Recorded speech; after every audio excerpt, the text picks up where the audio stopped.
Ingat ya, untuk kami sebagai pekerja begini, 7 hari ada peraturan ya dari pemerintah Hong Kong, 7 hari tidak membayar memberikan gaji tanggungan. Majikan ya, untuk majikan ke penata laksana seperti kami ini. Kalau 7 hari majikan tidak memberikan gaji, itu majikan kena denda. Puji Tuhan, syukur terima kasih kami masih sehat-sehat dan sudah dapat majikan. Terima kasih juga untuk Bandung, agen Bandung ya.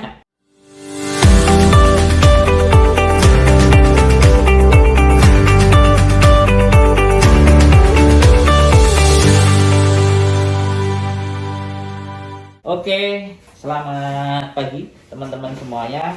Kali ini kita akan sedikit berbagi sesuatu ya, pengalaman yang menarik bagi saya, istimewa ya. Boleh diperkenalkan dulu Bu, namanya siapa? Nama saya Mauce Ripo. Asal saya Indonesia, Manado, Sulawesi Utara. Wah, orang Manado itu cantik-cantik loh Bu. Sama semua. Sama semua. Kuning, merah, putih, hitam itu semua indah di mata Tuhan. Aku kadang ngajak bercanda, ibu nggak serius. It's okay, gak apa-apa. Jadi di sini ada sebuah cerita yang menarik yang sebenarnya ingin juga kami sampaikan agar teman-teman bisa memetik sebuah pelajaran ya, pelajaran yang berharga. Boleh deh Bu, diceritain sebenarnya persoalannya itu dimulai dari mana? Sebetulnya ya enggak sampai hati mau adukan majikanku, karena jujur majikan kami itu memang majikan baik, super baik. Kami di situ ada 2 pembantu dan merawat si kakek yang juga memang asal mereka dari Indonesia juga. Oh, Indonesia juga? Ya, Samarinda. Tapi anak mereka ada 5. Anak mereka semua 3 di Amerika, 1 di London, 1 di Beijing. Tahun 2020 sampai Februari 2021 tidak ada 1 anak yang mendampingi. Jadi semua pembantu yang mendampingi. Nah, kenapa sampai kami adukan? Bukan berarti menjelekkan majikan kami, tapi karena kami 8,5 bulan tidak menerima gaji. Ini akibat dari anak-anak yang berebut harta. Oh, tapi yang tanda tangan memang si kakek. Kakek sendiri. Kakek yang tanda tangan. Jadi itu kelemahan dari kami karena kakek yang tanda tangan. Tapi ini sudah kontrak ke-6 loh. Jadi sudah 5 tahun, kontrak ke-3. Sudah mau masuk 6 tahun di situ. Iya. Jadi setelah kami mengadu ke agent over, pertama kami ke labor kontak dengan agent dan labor urus dan suruh kami ke konsulat. Agent dan konsulat suruh kami ke labor ya. Dan kami urus di labor. Sementara itu kami masih dalam suasana masih kerja. Masih bekerja di tempat masih itu. Bekerja dan menuntut tapi bekerja di situ. Iya. Tapi labornya ini yang meminta kami untuk keluar karena pertama majikan sudah melanggar aturan. Betul. Kedua, bagaimana labor mau proses kalau kami masih dalam status kerja dan memang harus keluar. Kalau tidak keluar, dua-duanya majikan sama tenaga kerja sudah melanggar. Gitu. Jadi kita diwajibkan harus keluar agar kita tidak melanggar juga, biar yang melanggar majikannya aja. Ya. Nah, sekarang setelah kami keluar dan kami memang dibantu oleh Christian Action untuk memproses ini. Jadi teman-teman jangan salah kaprah. Di sana di Christian Action ada 2 building yang menampung tenaga kerja untuk membantu tenaga kerja. Tapi mohon maaf ya, enggak ada yang untuk memaksa masuk Kristen, bukan. Karena ada teman saya, dia menanyakan ke aku tinggal di mana, aku bilang di Christian Action. Sudah salah kaprah. Dikira mau arahkan, enggak ada begitu.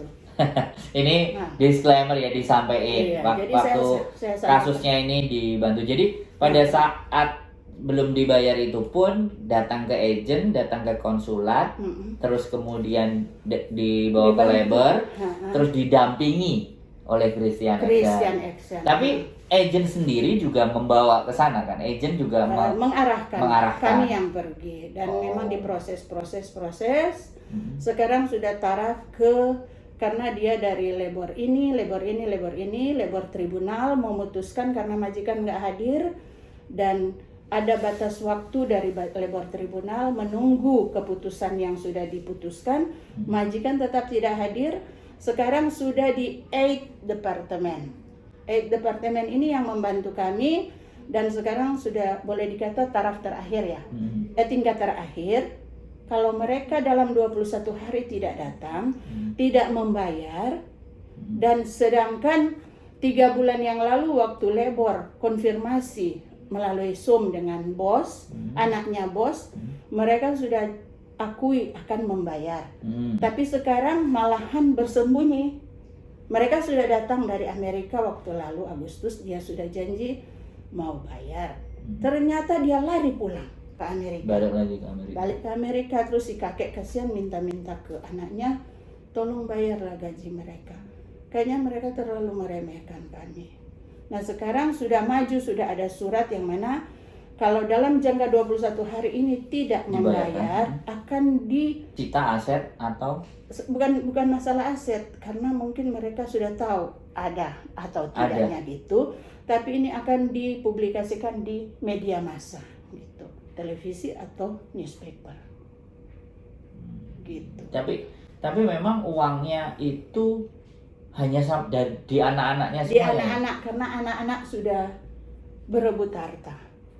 Oh, dan ibu memang tahu ya posisinya kalau anak-anaknya itu iya, di tahu. situ. Kami ada 2 orang, saya dengan temanku Supartina, kami berdua kami tahu.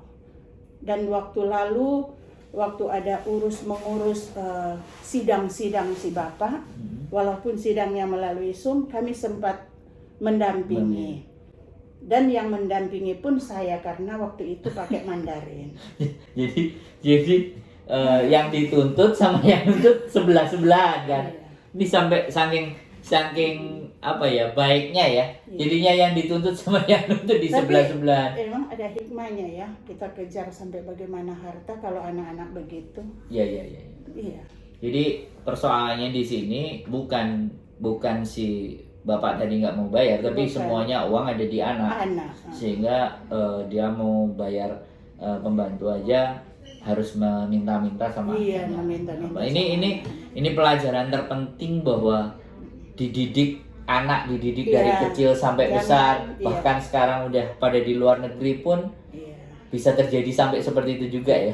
Dan ingat ya, untuk kami sebagai pekerja begini, 7 hari ada peraturan ya dari pemerintah Hong Kong, 7 hari tidak membayar gaji tanggungan. Majikan ya, untuk majikan ke penata laksana seperti kami ini. Kalau 7 hari majikan tidak memberikan gaji, itu majikan kena denda 350. Kalau 2 bulan majikan masih tetap menunggak memberikan terlambat memberikan gaji, nah majikan juga itu sudah sudah otomatis terminate.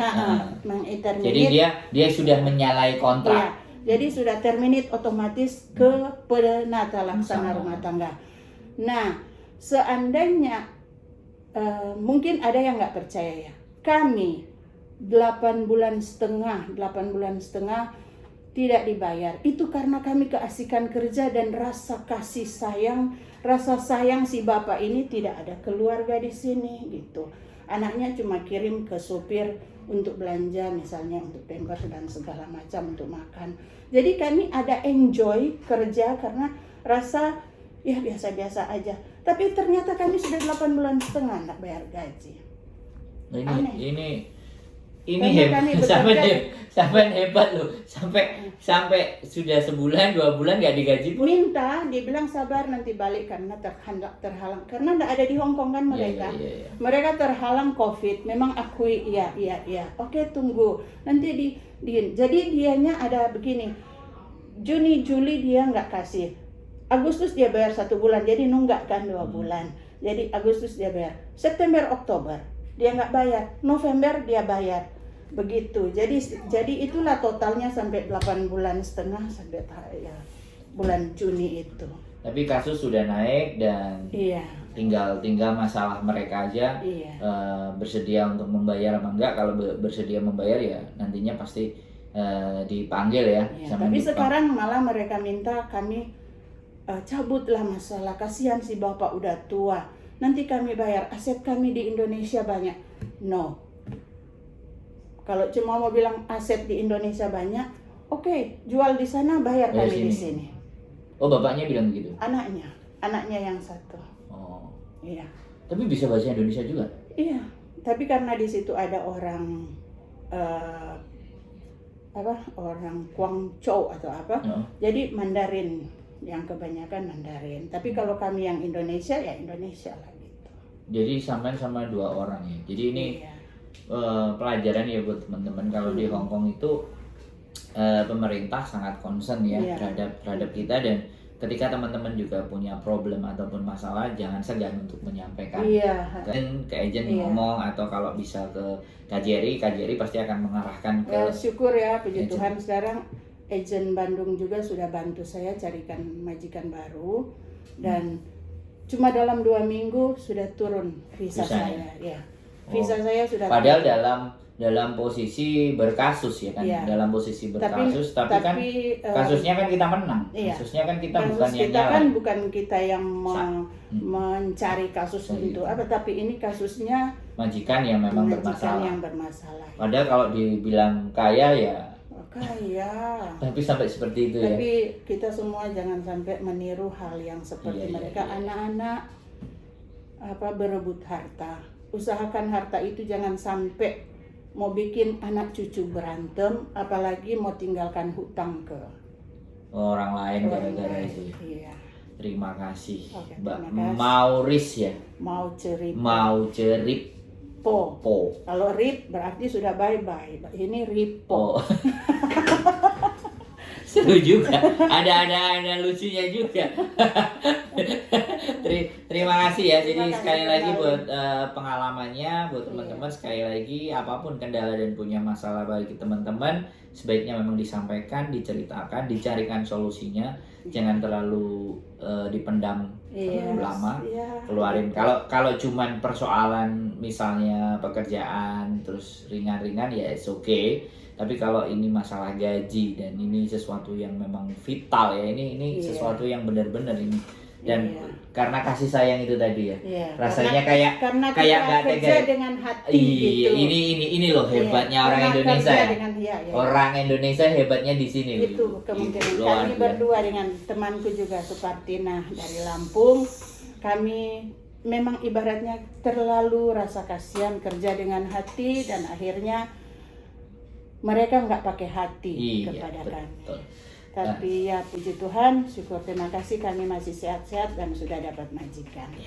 Terima kasih juga untuk Bandung, agent Bandung ya. Mudah-mudahan sekali lagi semuanya akan selesai, kelar pada waktunya. Amin. Dan hak-haknya bisa kembali dengan sebagaimana mestinya. Terima kasih ya Ibu. Terima kasih. Oke. Selamat malam.